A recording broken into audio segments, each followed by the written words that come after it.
Once upon a time in a small village, nestled between rolling hills and a sparkling lake, there lived a boy who was loved by everyone.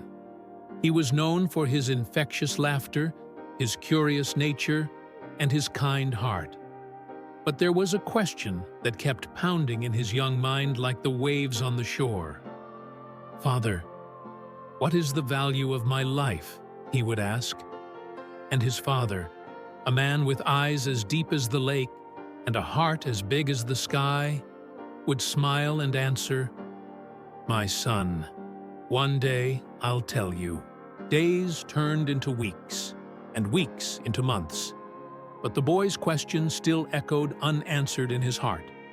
Then one day, his father, with a mysterious glint in his eye, woke up early, called his son, and said, "Today, I'm going to show you the value of your life." The boy, full of anticipation, followed his father out of the village, past the fields of gold and the whispering trees, until they reached a place where rocks and pebbles lay scattered, smooth and shiny. "Here, pick a stone that you like," his father said. The boy's eyes fell on a stone that shimmered like 1,000 stars. It was a smooth, flawless piece of quartz that seemed to hold the secrets of the universe in its depths. "This one," he said, breathless with excitement. His father then took the stone, cleaned it carefully, and tied it in a cloth. "Now, take this stone to the market," he instructed. "Sit quietly, and if anyone asks you what it is or how much it costs, don't say a word. Just hold up 2 fingers." Confused but trusting, the boy set off for the market. As he walked, the weight of the stone in his hands seemed to grow heavier with each step. When he reached the market, bustling with activity, he found a quiet corner and sat down. Soon, a group of women gathered around, their eyes curious. One of them, an old woman, noticed the stone in the boy's hand and asked, "How much is it?" The boy, remembering his father's words, stayed silent and held up 2 fingers. The old woman, misunderstanding, assumed he was asking for 2 rupees. "That's too much for a small stone like that," she said, chuckling. "Give it to me for 2 rupees." She tried to snatch the stone, but the boy held on tight. He didn't understand why his father had given him such a strange task, but he knew he had to follow instructions. The boy went back home, the stone clutched tightly in his hand, and explained everything to his father. The father, instead of showing anger or frustration, just smiled and said, "It's all right. Now take the stone to a jeweler's shop. Show it to him, and whatever he says, do as I told you." The boy, still confused but determined to finish the task, went to the jeweler's shop. As soon as the jeweler saw the stone, his face lit up with surprise. "What's the price of this stone?" he asked eagerly. Again, the boy remembered his father's words and held up 2 fingers. The jeweler thought for a moment. 200 rupees, he said finally.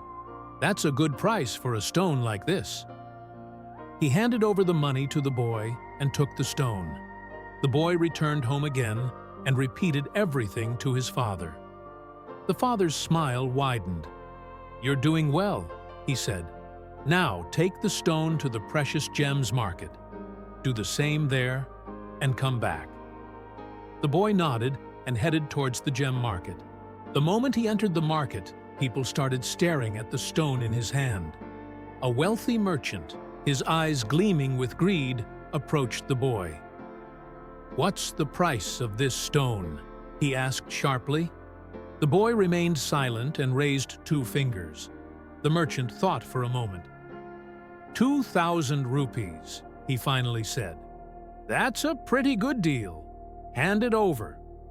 The boy refused, and the merchant, enraged, tried to grab the stone, but the boy held on tight. After regaining his composure, the boy went back to his father and shared his experience. The father, his face filled with pride, said, "You're almost there. Now go to the Grand Museum. Show them the stone and do as I told you." Then I'll explain everything to you." The boy, now understanding the seriousness of the task, walked towards the museum. In the hushed, elegant halls of the museum, the manager saw the stone and gasped. "Where did you get this?" he exclaimed. "What's the price?" The boy remembered his father's words and held up 2 fingers. The manager thought for a moment. 2,000 rupees, he finally said. "I'll give you even more than that. How about 5,000? The boy, though tempted, shook his head. He knew his father would be waiting for him, and he wanted to tell him everything. So he refused to sell the stone. When the astonished manager saw the boy leaving without taking the money, he realized he had missed an opportunity to acquire a priceless gem. Overwhelmed by the day's events, the boy finally understood the value of his life. As he reached home, his father stood there with a proud smile. "Tell me," he asked, "what did you hear throughout the day?" The boy thought for a moment. "Some said 2 rupees, some said 200, and some said 2,000, he replied. The father nodded. "And where did you hear these numbers?" he asked. "At the market, at the jeweler's shop, and at the gems market," the boy answered. The father continued to smile. "But where did you hear the highest number?" he asked softly. The boy pondered for a moment. "At the museum," he whispered. His father then took his hand and said, "Each place represents a stage in life, and the numbers are the values people place on you. You heard different numbers at different places because you were in different stages of your life. At the market, people saw you as worth only 2 rupees. At the jeweler's shop, you were worth 200. At the gems market, why did you send me to those places?" he asked. "To show me the value of my life can change with my choices," his father replied. "If you want to increase the value of your life, you have to go to places where you're valued at higher numbers. Don't stay where you're underestimated. Go where your skills and potential are recognized." The boy thought about the day's events and realized the truth in his father's words. From that day on, he worked hard to increase the value of his life. He educated himself, developed his talents, and associated with people who recognized his worth. Years passed, and the boy grew into a successful and influential man. He never forgot the valuable lesson his father taught him. Whenever he faced challenges or doubts, he remembered the story of the stone.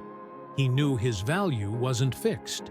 It could grow with his efforts and determination. The boy turned into a man who not only knew the value of his life, but also actively worked to enhance it. He used his knowledge and influence to help others, guiding them to recognize and reach their full potential. He became a beacon of hope and inspiration for many, proving that one can rise above societal limitations and achieve greatness through self-belief and perseverance. The story of the stone became a legend in the village, a tale passed down through generations, reminding each new listener that they too have the power to shape their destiny. So if you ever feel like your worth is underestimated or your dreams are too big for your current situation, remember the story of the boy and the stone. Believe in yourself, take calculated risks, and put yourself in the right places. Your value can increase beyond your wildest dreams. And with that, our story comes to an end. We hope you enjoyed listening to it as much as we enjoyed bringing it to you. Remember, your life's value, like the stone, can change with where you place yourself. So keep trying, keep believing, and keep shining. Thank you for watching and subscribing to the channel. Until next time, keep nurturing your dreams.